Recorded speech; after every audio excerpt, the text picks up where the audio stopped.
ഗൾഫിൽ താമസിക്കുന്ന ഞാൻ എന്തിന് കേരളത്തിൽ നടക്കുന്ന ഇലക്ഷനിലേക്ക് നോക്കണം? എനിക്ക് രാഷ്ട്രീയമൊന്നുമില്ല, ആര് ഭരിച്ചാലും നമുക്കെന്താ?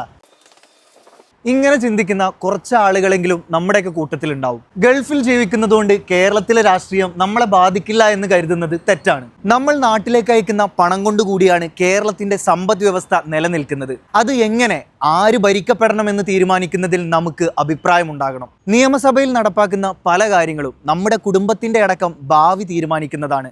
അവിടെ മിണ്ടാതിരിക്കുകയല്ല വേണ്ടത്. നാളെ പ്രവാസ നയവും NRI ക്ഷേമവും എയർപോർട്ട് സംവിധാനവും വിമാന ടിക്കറ്റ് നിരക്കും ഒക്കെ തീരുമാനിക്കുന്നത് ഭരിക്കപ്പെടുന്ന അധികാരത്തിലിരിക്കുന്ന സർക്കാരായിരിക്കും. വോട്ട് ചെയ്യാൻ കഴിയാത്തത് നമ്മുടെ കുറ്റമൊന്നല്ല, പക്ഷേ രാഷ്ട്രീയം പറയാതിരിക്കുന്നത്, അറിയാത്തത് ഒരു തരത്തിൽ പരാജയമാണ്. ഈ പറഞ്ഞു വരുന്നത് നമ്മളൊരു കക്ഷി രാഷ്ട്രീയത്തിൽ വിശ്വസിച്ച് മുന്നോട്ട് പോകണം എന്നൊന്നുമല്ല.